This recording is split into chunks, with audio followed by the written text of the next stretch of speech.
Thank you for tuning in to episode 243 of This Week in Real Estate, the T-Wire podcast broadcast live Wednesday, August 9th, 2023. Sky high housing. Will it last? This episode was brought to you by listeners just like you. We don't have any way for you to give me any money yet, so all I want you to do is take just a second of your time and please share the show. Send it to somebody in the real estate industry or someone that maybe is a real estate investor, real estate agent, lender, title company, anyone that you know that may benefit from this information. And if you're joining live, you can comment and then we can display your comment and talk about you. Or we could just talk about your comment. So Olivier, he's joining us on YouTube. He says, where's Birthday Boy? I think Ray should be singing someone a very special song. Oh, he's on his phone, so he can't even hear us right now. Dusty is here too. She says she concurs. All right, we'll see. We'll see. And then Christina M. Smallhorn. What's up, Christina? 243. She said Rock 1 is 250. So close. So close. Well, thanks everybody for joining us. You can also comment on Facebook and LinkedIn and we can display those comments. If you're joining us on Clubhouse, you could just literally raise your hand and come up. If your profile is filled out, you can actually join the conversation. You can add your voice to the podcast. And don't forget to subscribe and ring that bell if you're on YouTube. If you're listening on the podcast, we really appreciate that. Most of our audience is from the audio podcast. So please go subscribe there at your favorite podcatcher. But this whole thing was just created so that you guys can get succinct, professional analysis on what's happening in the real estate news and headlines from those of us who are still in the field. So joining me today is a good friend, well, an agent that I've known for years, but we've kind of, I guess you could say we've known each other in passing. And maybe only recently, as last year, became brothers. So please welcome Dan McKinnon. What's up, Dan? What's up, Ray? Thanks so much for having me on, man. I'm super excited to be here. Yeah, I'm excited you're here. That was, if for people who listen to the show regularly, they know that it's not intentional, that it ends perfectly when the guest is. So that was a really good, that was good. That was episode 243. We're at a very different level of production. It's like when they tell you to look back to your first videos and now you're like, no, we're looking good now. Yeah. No, we're looking forward. Well, thanks for joining me, man. Dan is an agent with Real. And how long have you been a real estate agent? I've been a real estate agent actually going on 3.5 years now, so not that long. Okay. I have a past in business and advertising. I own my own advertising agency for 12 years up in Providence, Rhode Island, before I moved down to Florida. So kind of a past in business, so that's why I kind of do some fun stuff. But yeah, only an agent for 3 years and been with Real for almost a year now, which has been awesome. Yeah. So yeah. When did you move down to Florida? About 7 years ago. So, okay. And I was on the east coast of Florida near Fort Lauderdale in the Boca Raton area. And then my wife and I just didn't love the city kind of vibe. We have a couple, we have kids. And so we moved over to the Sarasota area about 4.5 years ago. And I got my license not too long after that. And, I fell in love with the area. So we're in Sarasota County, which is about an hour south of Tampa, about an hour north of Fort Myers on the west coast of Florida. Nice. Christina says she loves P-Town.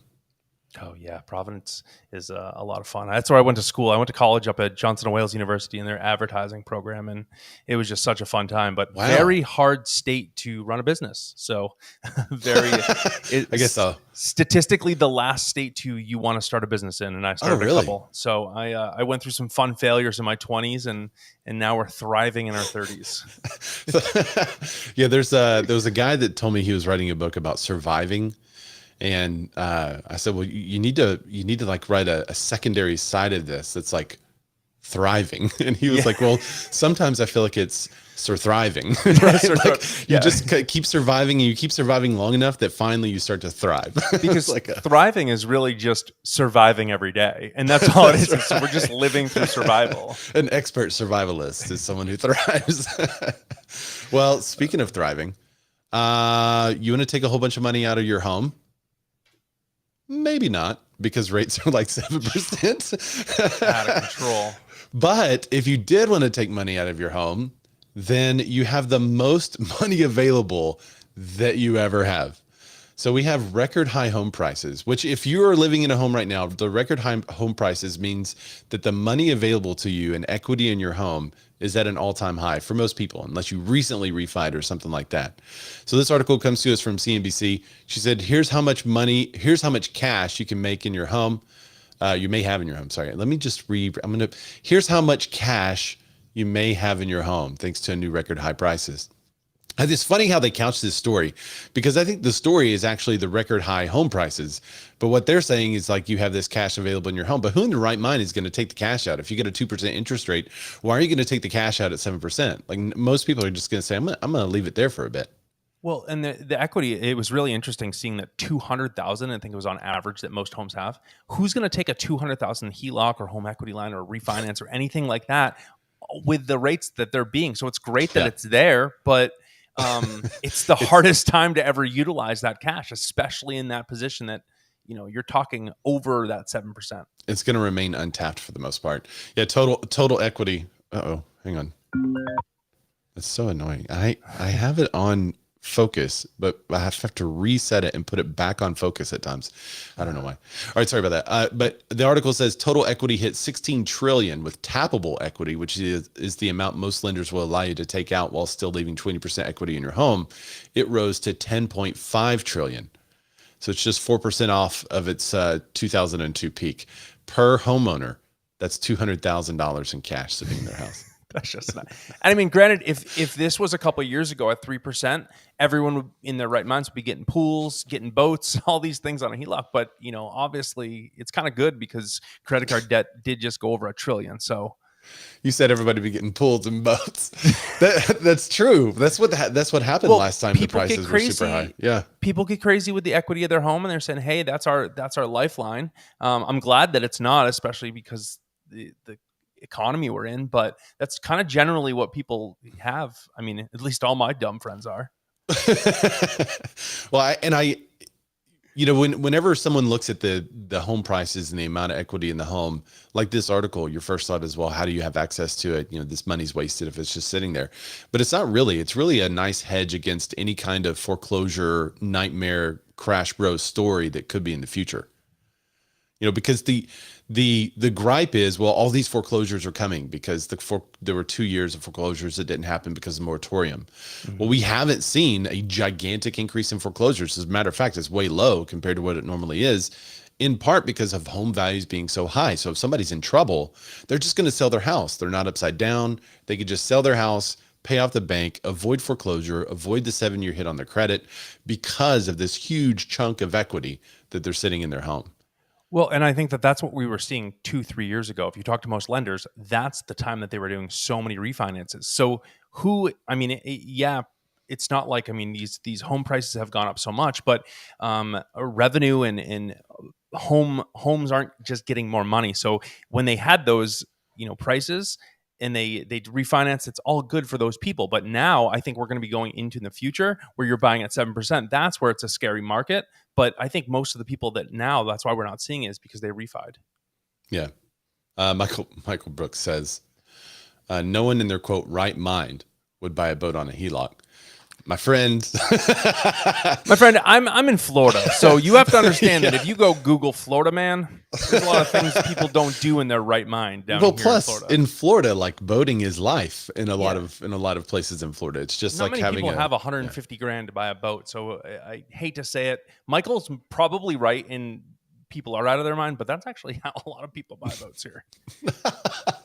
Just obviously when rates aren't astronomical, like every single boat is down right now, but like 2-3 years ago, people are just buying crazy boats. I'm trying to think of what that would be in Arkansas, and I want to say it's probably more like a duck blind or some kind of where the world. And here's the thing though, is we're not lake boats, like the ocean boats. Those things are costing at least 50 grand as your cheapest boat, so it is like a whole nother thing. But I digress on boats on HELOCs.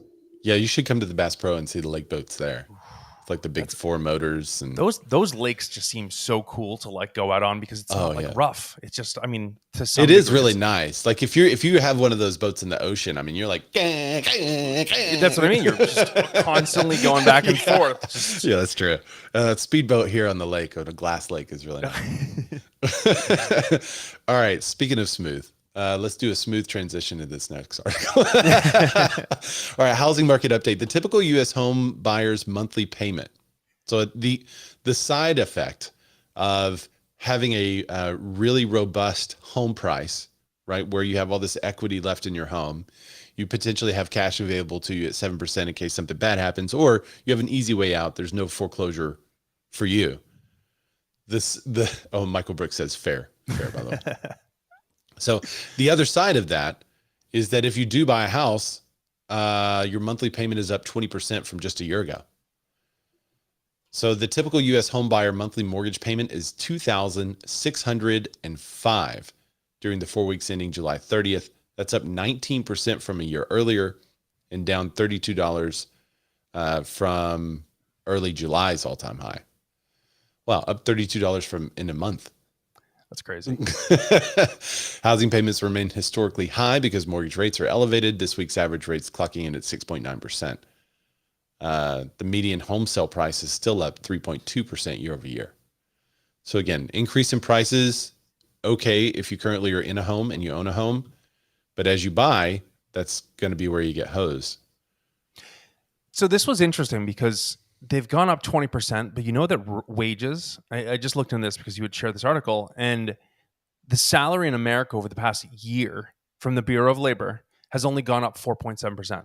So it just sucks for people. I mean, it just, you know, I hate to be, I think you have two sides of the story where people are like, hey, it's a great time to buy. And then the other side's like, you know, wait, it just sucks though. I mean, I just think it's just hard for people because 20%, you even see the adjusted, you know, how much adjustability it's had already, but $32 since July. That's just, I mean, some families need an extra $100 to live on that every month. So I just think it's such a wild time that 20%, that's insane.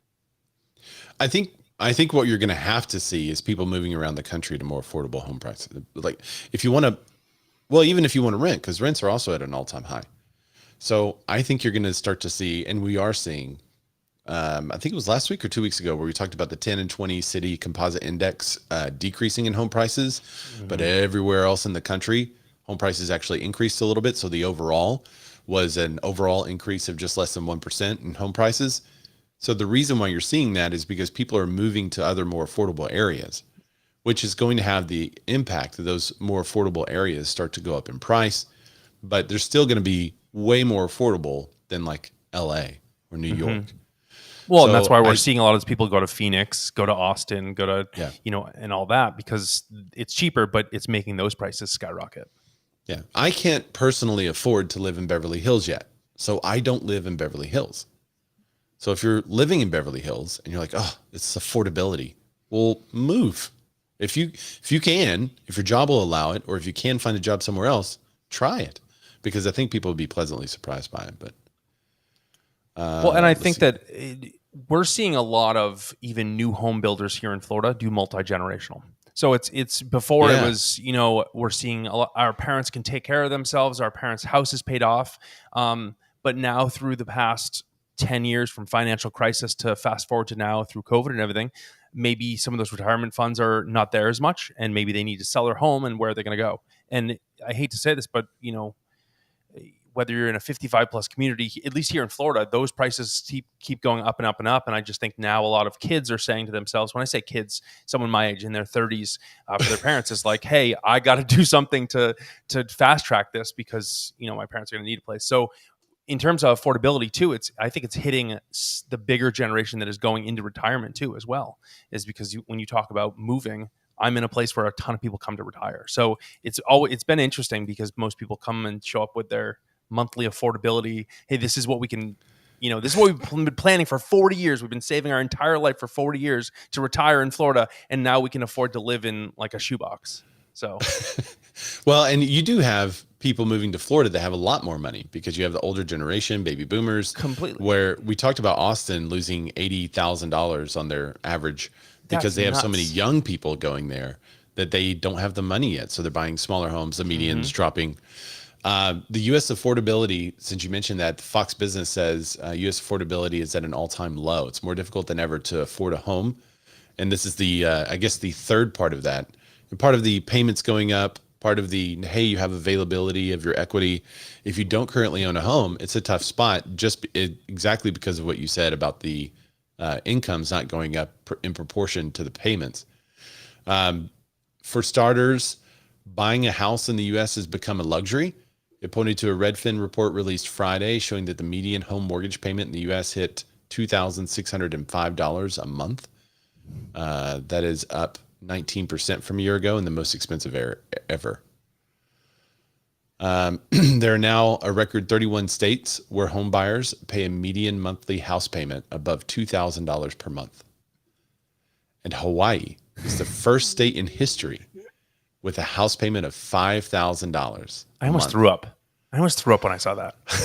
But then California was $200 behind it. Yeah, I was just about to say, wait, there's more. California, $4,800. So you can either live in California or pay $200 more a month and live in Hawaii. This is a no-brainer for me. Or check this out. You can live in Massachusetts for $4,000 a month, or figure out a way to get $1,000 more a month and move to Hawaii. It's just nuts because, that's always been the most expensive place to live. And now we're actually faced upon just general California. And we're not talking the highest places. This is average. So California is a very large state. Did you read about the median house payment requiring what percentage of household income? If you didn't, I'll quiz you on it. All right. So California, the median, there are 7 states that now require at least 30% of the median annual income for a home payment. In California, the median house payment per income is what percentage do you think? Was it 54%? 54%? You're really close. 64%. Could you imagine though? No. Well, because like you said, though, I wonder how many people are stuck that were like 7 years ago, 8 years ago, I'm moving to LA or I'm moving to California, and then just got these places and tried to live and do it, but it's gone up. But 64%, you're not even living. What's the point of doing anything you're doing? Exactly. Christina Forward says, yikes, fruit stripes. Yeah. This is, if there ever was a case, so she talks a lot about affordable housing on her channel. This is a great article for you to pull, Christina, because if there ever was a case for an affordable housing option, the current situation where you're in is definitely it. I mean, this is insane. Let me see if there's another stat on here. And I can now see why so many people are leaving California. I mean, we're seeing other states like New York and Illinois bleeding people, but man, California, that's just insane. 64%. Well, and we talked a little bit about this on the pre-show. The pre-show is Clubhouse before we go live. So, and Christina says, go modular. Modular home, she says. Olivier says, I moved to Alaska before Hawaii. Don't you, isn't there like some kind of government benefit to move to Alaska to live there? Like there's some kind of like grant. Yeah, there's something that you get for going to Alaska. I think, if I remember right, maybe not. I got to think that they run into tourism problems. Like everyone wants to go there, but I don't know how many people want to live there. Like Vegas. Full time at least, yeah. So we talked about this in the pre-show a little bit, but I had a reel go viral. It's got 1.1 million views, which is cool. Woo-woo. Happy to have an additional audience from that, and people join us from all over the world. It's really cool. Really took off in some countries that I didn't expect to, which is fun. But one of the like Australia is one of them that. But one of the things that people kept saying was, it's more affordable to rent now. It's more affordable to rent. It's more affordable to rent, because the comments were full of people that were they hated the news that I was talking about. And what I was talking about is that prices are going to continue to go up. They're like, no, there's a crash coming. It'll come. And, the Fed rate target for the CPI is 2%. We're currently at 3%. We were at 9%.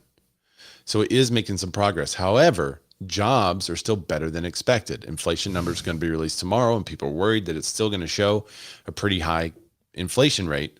Part of that is the home prices staying elevated, but the other part of that is that people still have jobs. In order to get out of this situation, you basically have to decrease the jobs so that less people are ordering things, so that the price of goods stays lower. Well, that's not happening. So jobs are staying elevated. This may mean that the Fed increases rates 2 more times instead of just 1. They said they were going to do 2 earlier. They've done 1. Of quarter point rate increase. They're anticipating another quarter point rate increase. They might do 2 if the inflation numbers are worse. So the question, or the thing we put out there was that Barbara Corcoran said, Corcoran, whatever, Julie Moon. She got onto me for my pronunciation of it. But she said that you should buy now at 7% because when rates get down to 5.5%, home prices are going to explode. That was the gist of the reel. Well, a lot of commenters on there were like, no, it's more affordable to rent. It's more affordable to rent. So we talked about the average or the median. Was it median or average? It's median. So the median payment was $2,000 per month. And one of the things that I kept telling people was like, look, you're going to pay somebody's mortgage. Either you pay the investor's mortgage taxes and insurance, or you pay your own taxes and insurance. Like you're paying someone else's mortgage, or the investor would not have bought the home and rented it out. So they're not going to let options, it go. Right. So your other options are apartment living, right? In which y'all are together paying for the apartment. But the median asking for a single family home, the median rent for a single family home reached an all-time high of $1,900 a month. So basically there's a $100 per month difference in renting out a single family home and then purchasing a single family home based on the median numbers across the US. So it's not cheaper though, because if you actually do the statistics over time of home ownership and how much equity you gain over time, statistically, like over time, if you can break it down, put in all the bad years, and still you're going to make more than $100 per month holding a home. Yeah. And even if you say, well, I got to replace an AC and a roof and all that stuff, even if you do that kind of stuff over 13 years, the median stay in a home, the person keeps their home for 13 years right now. I can remember when it was like 3 to 5 because people were buying a house and then 3 years later moving somewhere and selling it, 2006 and 2007. The crazy part is the crazy part is though, is from what you just said of where we were at and this soft landing that the Fed has tried extremely hard to stick to, is the fact that we're almost there. And if that's the cost, if the cost is only $100 difference and rates really do go down in 6 and 9 and 12 months from now, the price difference will be huge. And that rental is not going to change in price because rental markets they maybe adjust a little bit for high lending, but at the same time, it's going to continue. Like that's their benchmark from now on. And there were some that said, well, if the rates go down, then there's going to be a whole bunch more inventory hit the market because that means that people are going to see that the rates are down and they're going to sell their house and buy another one. Rates going down does not necessarily propel sellers into the market. They already have a home. If they like their home, they're just going to refinance. They're not going to add their home as inventory. And if they were, they would just trade. They would buy one, sell one. So it's a net zero, right? They're not going to sell their home and not do anything. So unfortunately, most of those people are moving is because they don't like the home and it was too small and something else. So you're putting a home back in the inventory that's probably not as good as the other one. Right. They're buying something bigger, better normally. Or maybe they're downsizing. But either way, they're trading. So it's a net zero. The interesting part about that is that the inventory issue still hasn't been solved. That's the issue. And when the inventory issue is finally solved, then maybe home prices start to fluctuate and go down. But I just don't see that happening anytime soon. But see, that's a smooth transition right there, is because isn't the next article about the fact that construction jobs were unchanged? Yeah. So, because of literally just what you said, though, is like there's not even enough inventory. And even when rates go down, the people that are in something, it's a net zero. So like, of course, new construction is needed. Yeah. And it's needed. But the builders are even pulling back and saying, well, at these rates, we don't want to overbuild. So I can remember if you had a pickup truck and a cell phone, you were, especially a white pickup truck, you were a general contractor and you were throwing up 100 homes a year, right? I can remember those days. And I went and looked at the build rate. The new builds around those time periods were over 1 million to 1.4 million. Wow. So that's a lot of homes being built every year, new construction. Then 2008, 9, 10 hit, it went all the way down to 300,000. It kind of hovered in that and slowly started to grow and has grown all the way to 700,000 a year right now. And that's at a pretty good clip. It did increase just before the pandemic. And then when the pandemic hit, it came back down, but it didn't even touch 1 million yet. It was like an increase up to 800,000 or something like that. So there's still not enough inventory being built. And builders, because they were so burned in the past from 2008 and 9, are not throwing up 100 homes a year anymore. They're throwing up a couple, and then they're waiting until they get those done and throwing up a couple more and then a couple more. So until they increase the number of homes they build back to that 1.4 million, which was satisfying demand at the time and creating a balanced market, I don't see any reprieve for it. Well, builders are looking at these rates and saying, well, fewer people are going to buy, so we're not going to expand. And it's more expensive for them to expand because they're also running a business. When the Fed rate goes up, then they have trouble with expansion. So there wasn't a big job change, or there wasn't a change in the job number for new construction, which signifies that the builders are going to maintain the pace, right? They're not going to increase, not really going to decrease. And that's from the NAHB. So that's the National Association of Home Builders. They said the construction job opening rate ticked down to 4.5%. So it even shrunk a little bit. That's not that much, though. While the higher interest rates are having an impact on the demand side of the economy, the ultimate solution for the labor shortage will not be found by slow working demand, but by recruiting, training, retaining skilled workers. That's what they're trying to do. But it's hard to retain a very skilled worker if you don't have enough work for them. And it seems like these builders are starting to really push the only inventory they're pushing is sold inventory. And so I think that they're not going to be over leveraging themselves anymore, especially getting screwed in 2008, 2009. But even during COVID, I mean, at least down here in Florida, there was a lot of sales going at really great rates, but then prices changed so drastically for them that they were eating a lot of these homes that they were, supposed to profit off of. So I think that they're just going to control that inventory and just keep them at a point where they just know that people are going to continue coming to them for the new homes without having to have them just sitting on the land for nothing. Mike and Matt are in Clubhouse. I want to ask you guys, and you too, Dan, are you seeing builders increase or kind of maintain the pace? What are you seeing in your market specifically? Are you in a very growth oriented area where you're seeing more and more builders put sticks in the ground, or are they just kind of playing it safe?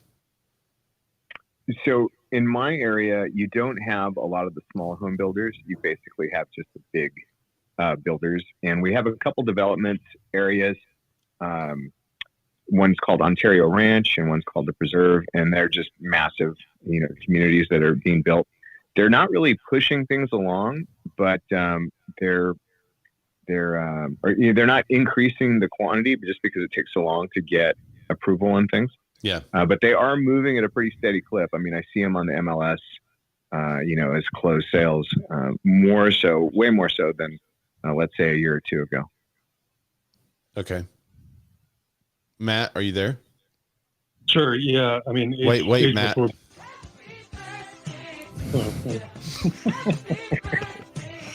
There you go, Matthew. Happy birthday, buddy. I appreciate it, man. Yeah. Age before beauty there, Mike. Thanks. Anyway, yeah, a lot of the things, I'm just kidding with you, Mike. I love you. The new starts here are actually kind of a mix of kind of what's happening in California, what Mike was just talking about, a lot of the larger scale developments building in phases. And then the second is built to rent.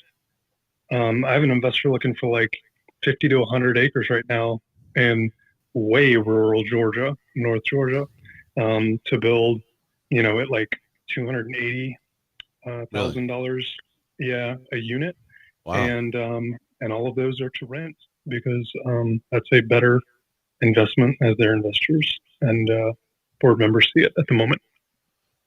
Wow. Yeah, that's some affordability coming back into the market. So that's the bottom 1/3 of the market hasn't had any new builds for a long time.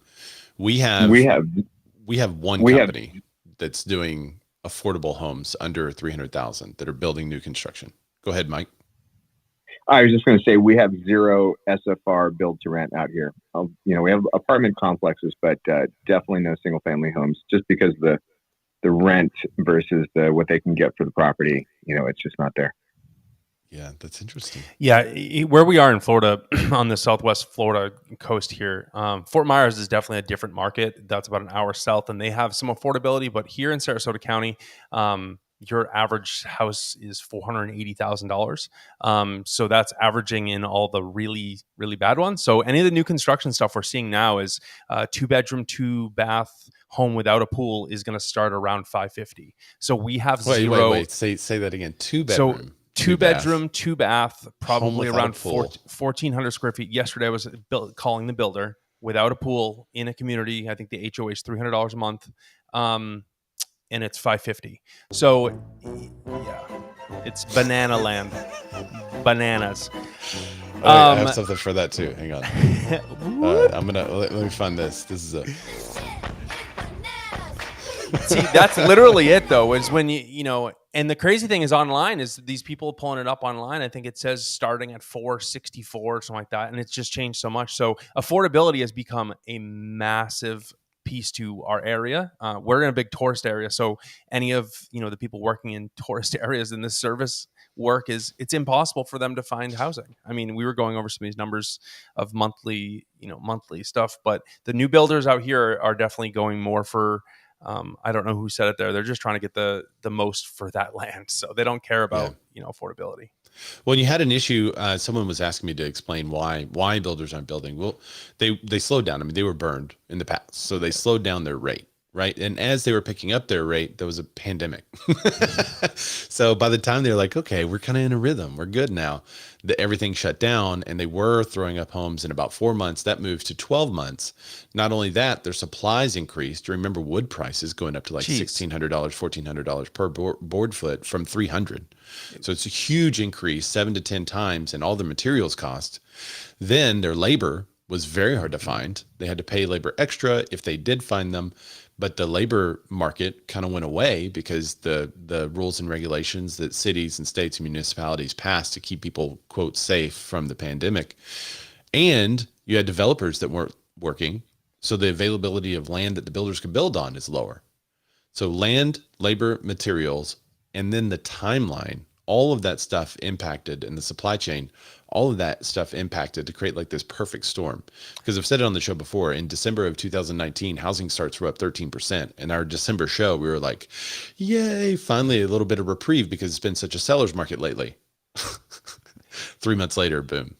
It's just wild to know like those four aspects that you brought in between like land, labor, cost of supplies, and I forget the other one, but materials, it's just materials and supply chain. It's bananas that every one of those double, triple, quadrupled on them. And so not giving them excuses because I never builders are usually tough to deal with, but at the same time, they haven't had it easy over the past 3 years. Like if you look back, traditionally, no wonder they're trying to keep the amount of homes that they're building to probably a statistically run machine so they don't go under. Well, yeah. And so that's exactly what I was going to bring up next. If they are building them, who's going to buy them? Mortgage demand drops again after FHA loan interest rates hits a 21-year high. So this is what they're thinking, like, okay, I'm going to build all these houses, but if I build all these houses, am I sure that by the time the house is finished in 4 to 6 months, will I have a buyer lined up? Or is the market trajectory of the rates, it looks like it's going to go up? Are people still going to want to buy? What's going to happen? So this article is on CNBC as well. Mortgage demand drops again. FHA loan interest rates hits 21-year high. That's so high. Mortgage rates soared across the board last week, with the rate on a government's low down payment option increasing to the highest in 21 years. That hit mortgage demand hard, with the total application volume dropping 3.1% last week compared with the previous week. Of course, refi. What refi do over here? Applications for a mortgage purchase dropped 3%, or 27% lower than the same week a year ago. More than a quarter. Yeah. Applications to refinance fell 4% and were 37% lower. I'm shocked that there is an application to refinance in a 7% interest rate environment, but there's a lot of really good salespeople out there, and there's a lot of people that don't fully understand it. So I think that there's people that are fully getting bent over. Matt Patullo joins us. What's up, Matt? He says best pot out there. What up, Matt? All right, let me get to the next article too. We have so much to cover today. I mean, And in the hard part is all these stats are just not great for people buying right now. And that's the hardest thing that sucks, is because you hear things like Barbara Corcoran that says, if you don't buy, you're going to get screwed later. So I do think that it's a really tough time for some of the buyers now, and which is the reason why, at least we're seeing here in Florida, a little bit of a waiting time. Like everyone's kind of like, hey, I'm super interested, but I'm just waiting, and they don't know what they're waiting for. yeah. Well, if they continue to wait, it's going to get harder. So this Completely. is the other half of that article. Well, it's not the other half of the article. It's another article that kind of goes in conjunction with that mortgage rate article. This is about the mortgage credit availability. So we know about the commercial loans that are out there. We know about some of those commercial loans being upside down. We know that there are 4 banks that went under. That's 0.9% of banks, by the way. Just so people, actually it's 0.09%. So it's not even a 10, but 4 banks went under. It scared some people. But when people aren't making as many deposits in a bank, which is what's happening, it's been happening for years. Mm-hmm. And what the regional banks did is they said, okay, we're not getting the deposits we need. We're going to make it really attractive for people to give us these deposits, because we as a regional bank want to give out way more loans.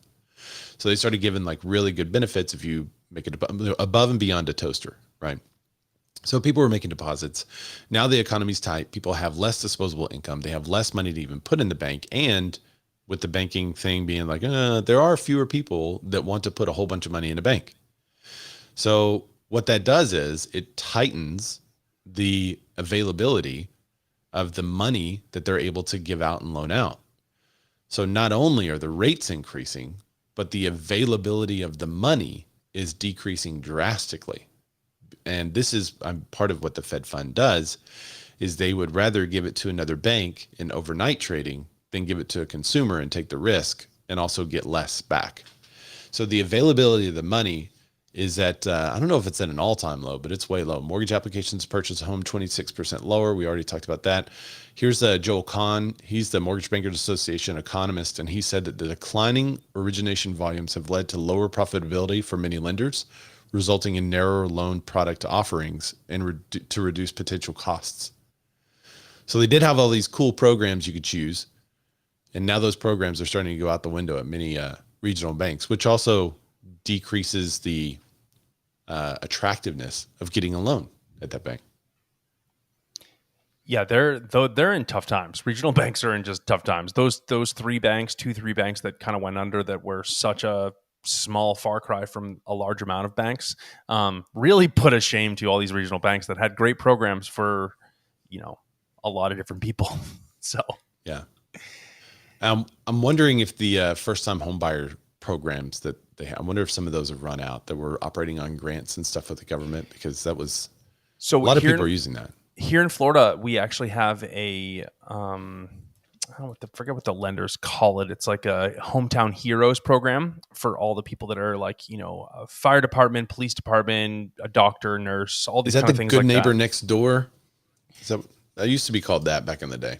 Maybe I don't know. It's they redid it to Hometown Heroes, and it's like any kind of service based for the city or state or county.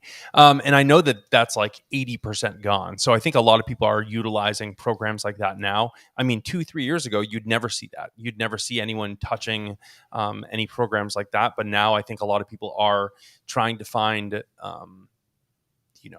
any help that they can get to get them closer, because, as all this is saying, is like not many people are trying to go down the path of getting a loan right now. Yeah, it looks like it's that one's just a Florida Hometown Heroes program, Florida Housing. Florida man gets a Hometown Heroes program. Florida man helps neighbor with tourniquet and now is a nurse. Yeah. There's another program called the Good Neighbor Next Door program, and I have no idea if this is still available, but it was for law officers, teachers, pre-K through 12 teachers, firefighters, emergency medical technicians, and basically they get it's a substantial incentive in the form of a discount of 50% from the list price of a home. Do you know about this? No. So yeah, that is wild. You have to buy in revitalization areas. Okay. You have to stay there for, 5 years, 3 years? You have to stay there for a certain length of time. and then they basically forgive 50% of your loan. Damn, that's You must live in the property for 36 months. That's only 3 years. That's not as bad your at all. principal residence, and then you get half your loan forgiven. It's called the Good Neighbor Next Door program. I'm about to be a good neighbor for 36 months myself. You're about to go get a teacher's license. Become a cop. Become the Steven Seagal down there, like an honorary cop. Why not? Neighbor next door. Just trying to get my good neighbor next door program. I mean, that's pretty wild. I mean, but here's the thing is not to get off on a tangent here, but there's a lot of parts of these cities that have been neglected over a long period of time now, especially with how fast paced our market's been, where at least for me in Florida, I see a lot of places that there needs to be some serious revitalization by the government in certain towns and areas. So I completely get it. It probably comes from a lot of people in Detroit doing that. I know up there, they're dying for people to buy blocks of homes and redo them. But, there's just so many areas that need almost a handful of privatized money to get them jump started again. But yeah. What if that was I'm distracted now because I'm thinking about Steven Seagal being an honorary police officer. What if that was no one really knows this, but the whole purpose that he wanted to get involved with police and get the honorary officer just to get 50% off of his mortgage. Yeah, to live in like revitalization areas. And someone's like, is that Steven Seagal? It's like, why would he live here? That's not Steven Seagal, but it is. And he gets like 50% off, and he's been doing this for 20 years. He owns and then everyone's just wondering why. He's like, why is it every 36 months he moves? It's on the clock. That's terrible. Okay, so let's talk about inventory. So we just said miss anything good. I don't know. Maybe Steven Seagal buying a house for 50% off. Scap says miss anything good. It just finished a round of golf. Man, I still am terrible at golf, by the way. I've been going to the driving range, and I don't have a hook. A lot of people say, oh, I kind of hook, kind of go slightly. I have what's known as a super hook because it goes and you're like, oh good, and then it goes like it's like such a fast. I can literally hit around a tree. It's like a boomerang. It just comes back to hit you in the head. Yeah, basically if I want it to go that way, I have to aim that way. So I've golfed with people off the box. They like straight up just go sideways and it just somehow ends up being all right. But every now and then I'll hit it straight and it's beautiful. And that's what keeps me from aiming that way. Cause I'm like, well, my luck, I would aim to use my super hook and it would just go straight way out of bounds. Like, oh, dang. I felt so good for you too, because you're like, I don't have a hook. And I'm like, well, you're good then. You're good. And you're like, I have a super hook. I'm like, well, dude, we gotta go. Yeah. All right, time to go. Talk to you later. Yeah, this is bad for you. All right. So speaking of bad for you, housing inventory, how the inventory shortage is making future homes taller and smaller. I thought this was an interesting article. It was posted by Broke Agent Media. And last week they had a really cool breaking article talking about Redfin and Zillow, which I still haven't seen anyone else cover. But the partnership between them to work with builders to take it direct to consumer. That was wild. Yeah. No one else has talked about it or covered it. I think it's more nefarious. I'm actually typing up an article if I can finish it and send it to them, because I think there's more to it, which I talked about on my show last time. But this is an interesting story, how the inventory shortage, look at the picture they have there. It's cute. It's like a row home, and the middle row home for the audio listeners is like a small, very tall vertical house that's about the width of a window and a half, and there's a window right in the middle of it. So after avoiding home price crash, the housing market is stabilizing, but buyers today still face a gauntlet of challenges, starting with the fact that affordable housing is very much in short supply, which is what we've been talking about. There's a Zillow report that outlines the challenges. More multifamily housing is becoming available in Q3, Q4. And I think that's kind of the backbone of it, is that builders are really focused. A lot of builders are really focused on the multifamily. It's been huge in several different places. There's two other articles that talk about DFW leading the nation in apartment sales. Houston hits a decade high in multifamily deliveries. So with the home price growth stabilizing, the cost pressures and limited options have taken their toll on sales. Zillow forecast a total of 4.2 million existing home sales for 2023. That's the lowest since 2010. Builders are leaning into it by changing tactics. The higher interest rates are impacting builders as well. Where does it say? Developers across the U.S. are aware of difficulties surrounding construction of affordable housing. So from Zillow's report, they see less square footage, more levels, and attached rather than detached housing. Don't you think this just comes from the rule book of investors? Like, of course, multifamilies are the best bang for your buck. And of course, building a home on a small piece of lot is going to give you the most money. Like, yes, but people are satisfied with it now because they can't afford it. But does that go across the fact that that's what they're selling people? Less maintenance. You don't want a yard. Why would you want a gigantic house? You have to be outside away from your TV. Right. Do you really want everything on one level when you can have 2 levels? You just paid for someone to do that in your HOA fees. Here's the chart that they have, and you can see the attached versus detached housing. Attached has been up since 2001. Attached housing has been a more popular build. The last time it was higher was in 2018, and then it dipped lower in 19, 20, 21. It was way up. It's been 30%. Is that 30% of the build construction? I guess so.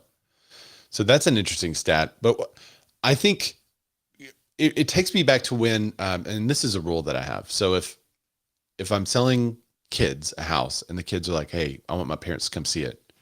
So it's totally fine, but I just want to talk to your parents first. So I talk to the parents and I'm like, hey, they're buying their first house. Don't compare it to your current home, right? Because that's going to make them feel awkward around you and all that stuff. So then while we're at the house, oftentimes I'll ask the parents, tell me about your first home. And they're like, oh, it was a little tiny 1-bedroom place with this terrible shared bathroom. And like, they tell this horror story of this first home they bought. And I feel like we're getting back to there where we went through this time period where we were all spoiled with these beautiful starter homes. And now those starter homes are going to become the move up. And there could be a lot of cities in which these very small square footage stacked housing that's attached becomes your first home. Is row housing is considered attached, right? So I could see a lot of more row housing in some of the major cities, that making a comeback. Well, especially we've touched on a handful of things, but even the areas that need to be revitalized, they're getting incentivized by the government to come in, take a larger portion of land, put homes that are absolutely needed in there at an affordable price. So like you just said, what used to be the great entry point is now becoming the middle ground. That's great for people that own that, but the people that are still renting that are outside, they're going to have to, just understand that that's just where things are going is, you either have to pay the piper or, go to a revitalization area. Yeah. Julie Moon says, great point about the expectations for your first home. It's changing. Howard, I love that idea, by the way, asking the parents to tell the story inside the home. Yeah. Because then it's just like, hey, can you tell me about it? But then also like, can you retell it to your kids while we're sitting in like an actually decent home? That they may think it's horrible compared to your 7,000 square foot house now, but in comparison, you probably can paint us a bad picture about that, the furnace that's whistling at us and. Yeah. I mean, I've heard some fun stories. And what was funny is the reason why I developed that idea is because I had these parents that were just trash in this house. And it's actually a really great little starter home for these kids. And they were just ripping it up and down. Like, does the builder even know what he's doing? This doorknob is loose, all kinds of stuff. Yeah. I'm like, well, we're going to get all that stuff fixed. It's but they were just ripping it. And then finally I said, so where are you guys from originally? And they start to tell me. I'm like, well, tell me about your first home. And they're like, oh my gosh, the place stunk so bad. Like, they just started telling me this horror story. And then I looked at them and said, man, we've come a long way, haven't we? That this is their first home. And the parents are like, yeah, really, we have. Totally changed the complexion. I saw the face of my clients like totally changed. They were like kind of into it again. And from then on, I was like, from now on, I'm just talking to the parents. I'm just going to say first.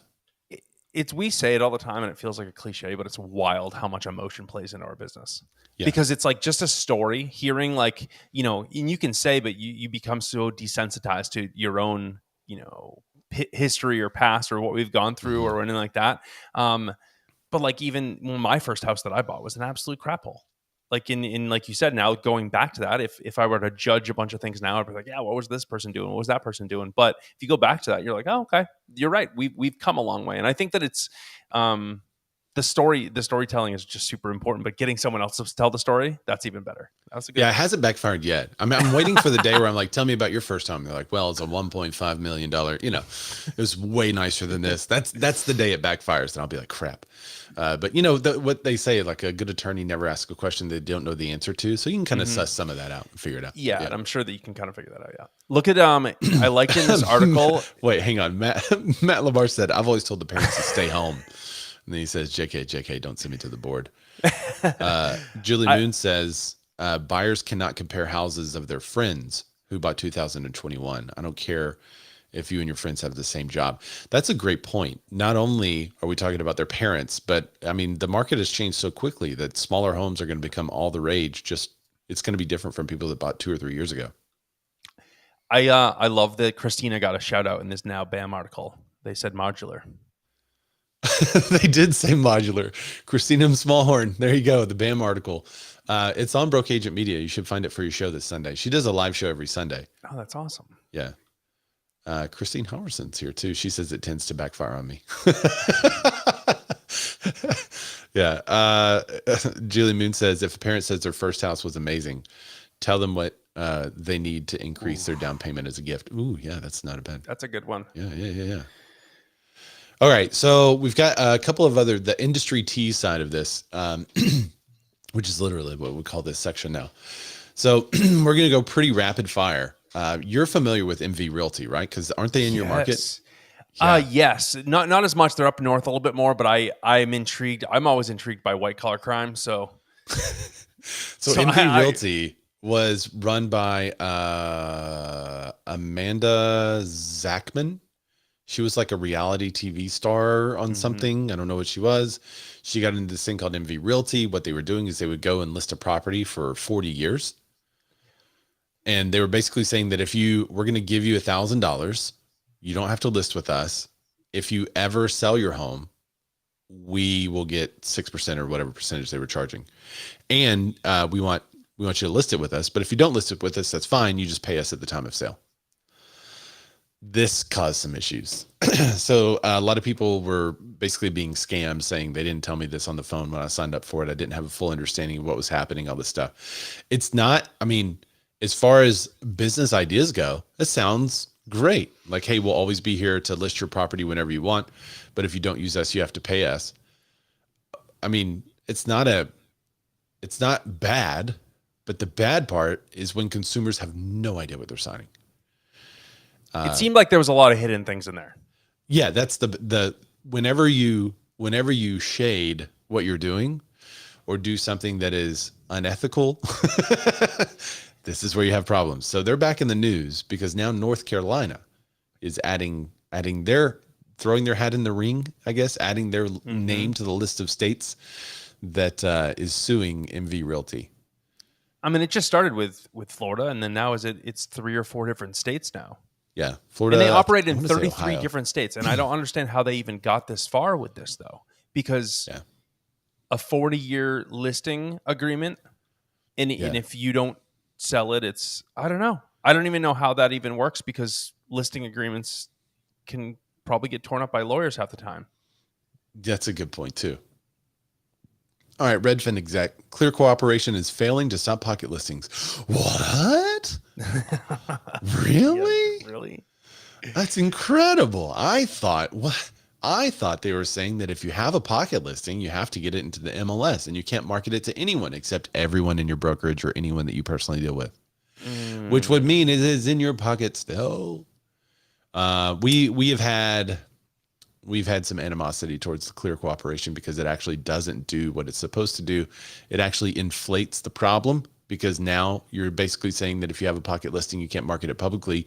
If it was marketed publicly, it would be better because you're actually forcing them to keep it just for them and just for their brokerage. So Redfin guy says, I think clear cooperation in its current form promotes the behaviors it was originally intended to discourage, which is exactly what we've been saying. It's a mess. It's just making people, larger brokerages win a little bit more. Yeah. Joe Rath is the guy's name that came out against this. I wonder why Glenn didn't. Usually I talk to Glenn about it. I wonder why they specifically chose this person or he was the one under the gun for this interview. Maybe he's more in the operations side of the deal. Maybe. Or there's something that he's not allowed to say with clear cooperation. And maybe there's something that Glenn's not allowed to say with their deal with Zillow. Slap on their hand. Yeah. You never know. That's yeah. Hate to uncover all the different conversations behind closed door on that one. All right, so let's go to our earnings reports. I wish I need like a sound effect. I have the stay tuned sound effect. What's some money? You need the money bell, the opening bell for Wall Street. Ding ding ding ding ding ding ding. Oh, that's a good idea. And like all the people yelling. There. I have a right answer bell. But yeah, I'll get the we could do an air horn too. Earnings.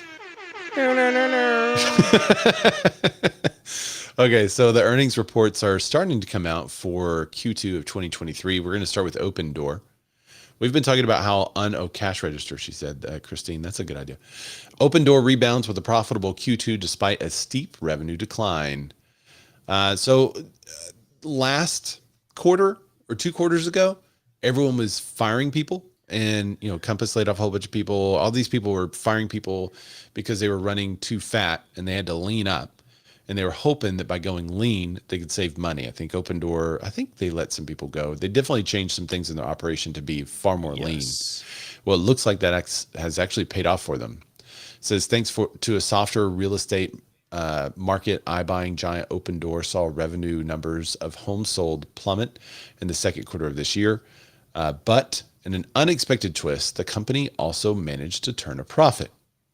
In total, Opendoor brought in $2 billion in revenue between April and June, according to the earnings report. That's down 53% compared with the same time in last year. So it's half of what it was last year.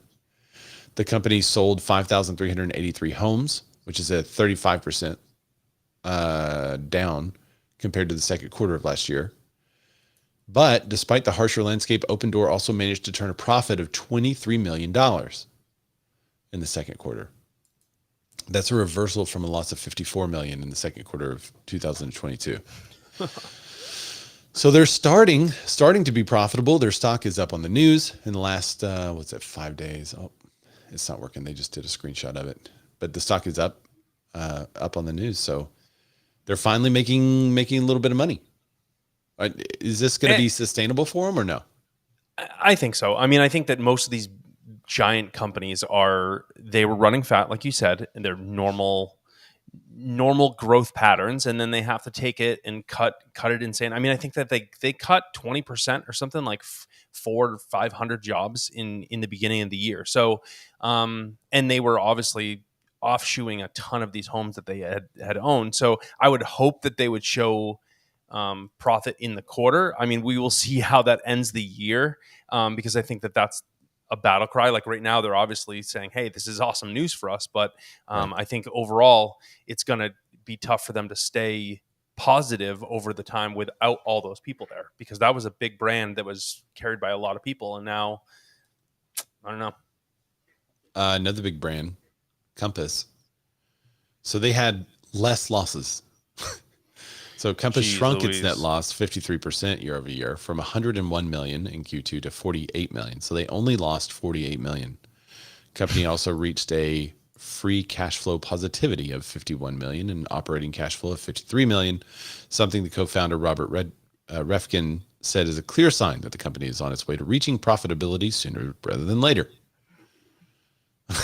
He says, quote, I am pleased to say that we free cash flow positive, meaning we generated more cash than we spent in operations, in addition to growing market share for the third quarter in a row. They did add people. So they lift their agent count. How many more agents did they have? They had a downturn in revenue, but they had less losses. Where's the agent count? I'm lost in here, so it's fine. Yeah, it's a long.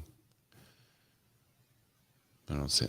Although they're trying to get the number. Where's the number? Let me see if I can get the agent count. No, it's the word count is not in there. All right. Well, they're up in agent count. I was looking for the exact count, but I don't see it. Yeah, I don't. I see 13,000 principal agents, but I don't know what that means. The company had an average of 13,633 principal agents during the second quarter. Oh, there it is, a 5.03% increase. So they're up 5.03%. That's a 0.87% increase from Q1. So as much as I like to rag on Compass, I actually think that that's actually pretty impressive because they've cut a lot of their programs. They used to have they had some insane programs from like marketing to their agents to rehabbing homes to all these different things that they've cut, and yet they're adding agents, it says something about their brand as much as people want to rag on the fact that they've lost like $1 trillion. Well, and then it's almost better for them because the agents they add are going to have different expectations. Completely. The ones in the beginning were just getting paid. Yeah, give me everything, and I'm going to give you nothing. Completely. Remax also did their rev share, or not rev share. Remax also shared their revenue, and U.S. agent count declined. So Nick Bailey, who's the CEO and friend of the show, isn't he the CEO there? No. He's been on our show before. Yeah, he's the CEO there. It's dope. So the total revenue fell 10.6% year over year to $82.4 million. The marketing funds collected from Remax affiliates dropped 11.4% to $61 million. Despite the decline, revenue still beats analysis expectations of $82 million. So they're beating expectations. So they're going down less fervently than expected. I mean, I feel like that's like a common theme around here with these reports is like, hey, we're declining, but not as fast as we plan to decline. Yeah. So, I mean, I think I have a lot of great Remax friends. It's just in this modern environment, it's expensive. It's very expensive. And I think that people look at the value and services that come with the brokerage. I don't think people are looking for that older style office with, some help. It's more of like, hey, I want to see rev share. I want to see growth. I want to see, high service. I don't know anything about Remax enough to talk good or bad about it. I just know that obviously if we're seeing a decline in agents, we kind of know those type of agents that are right now that are leaving the market. So, yeah. And as agents retire, if they don't bring in the new crop, they are going to decline completely. Redfin, they also reported earnings. They narrowed their losses again, similar to Compass. Nice themage. They're down less. Seattle-based company revenues fell 21% year over year, $275.6 million, down from $606 million. Wow. Redfin's gross margins took a tumble, dropping 10%. Oh, that's not great if your margins fall too.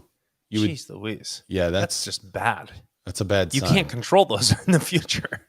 Gross margins from real estate services marginally improved, but gross margins overall tumbled.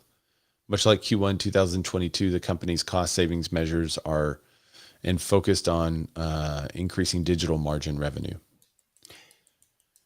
Just like Opendoor, I'd wonder with Redfin a lot of where their income comes from, because Redfin offers a lot of services than just agent. Their website alone must produce, I don't know. I mean, they have a massive website, so it's one of those things where just like Opendoor, I'd love to see where that income comes from. I like their data. I like their reports. I think those are really useful. Cool stuff. I mean, we reference them, but I don't know what business they're in. Because it doesn't, from April 1 to June 30, Redfin's market share declined 9.63%. That's a lot. That's a whole lot. The loss was reflected in total real estate services transactions for Redfin, which declined 28% from 24,548 transactions to 17,688. That's Q2 to Q2, or compared Q2 to Q2. I think a lot of these businesses are going to have to change a lot. Yeah. Yeah, they got to do something. I mean, when was the last time they had a positive 21% down? That's just not a great. I mean, it says narrows losses, so it must have obviously been worse before last quarter in Q1. But still, I don't see an end to, unless you bring in new technology or something to shake up things. Like you said, you like the data, but at the same time, are you paying for the data? You know what I mean? Yeah. Well, and so someone told. We were on Clubhouse and someone was like, I'm not worried about these companies because they're not making money. And and basically they were talking about Redfin in the context of taking the agent's jobs, quote unquote, like turning them into employees and taking the classic agent, changing the model. They were also talking about Zillow, the Opendoor iBuying concepts, taking our jobs, quote unquote. And the guy on Clubhouse said, I'm not worried about these companies because they can't make money. They're not making money. They're not going to replace our jobs. And my point was, you're misunderstanding. Whenever you are in a fair competition market, then we all have to make money. I have to do something that makes money for me. You have to do something that makes money for you. And so we provide a service to the customers, and the customer decides which one they want to use. And we all know that we're kind of on the same playing field. We're using the same, like, I have to profit to pay for my family. You have to profit to pay for your family. No big deal. When you're out of that fair competitive system is when a player enters that no longer has to make money. That's where we're in now. So they can do things and maneuver in ways that a standard agent can't, because I am in a fair competitive market and they are now saying I don't have to make money. Now, the long-term impact of this, I don't know. Like, how are they doing that? Are they doing it through venture capital? Or are they doing it through, basically taking money from the stock? Is it going to end in flames? I don't know. But what I know is short-term, I have to compete with them differently because they don't have to make money. Completely. It's a completely different game. Like, we're out here trying to do business, pay bills, transact, and they're out there just being like, no, we're going to be here. That's all we have to be, is just be here. And I reject the assumption that by doing something for a profit, you have an ulterior motive that's negative. I think the best part about capitalism is that I can pursue interests that are valuable to me. And by me pursuing those interests, it encourages me to do something that's valuable to you. Completely. Because I want to do something that's in the highest and best use of my ability. I want to do something that serves myself. And so what serves myself? Well, serving clients better, creating better customer and client experience. That's self-serving in that I will get paid more money and earn more business if I do that and put it out in the marketplace. That's how capitalism is supposed to work. That's the nice thing about service, though. Is like service in general is like when you add that extra piece, that is your sales. That's what sets you apart. And I just think that that's what sucks about these companies that just sit and kind of wait. They're just waiting for the collapse. Maybe it's a lawsuit. Maybe it's the big lawsuit that we're talking about. Maybe it's all these different things that they just kind of, they're there, and all these losses are going to look like a joke in the future.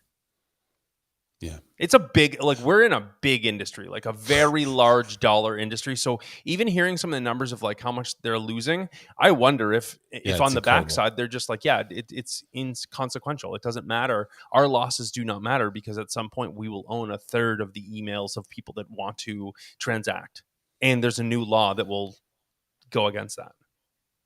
I don't know. Yeah. It's scary. I mean, how has Compass Christine been around says, for so long? Bad business people, if they don't make money, how are they going to fight for your home value? That's a good point. What's the deal with all these companies not making money?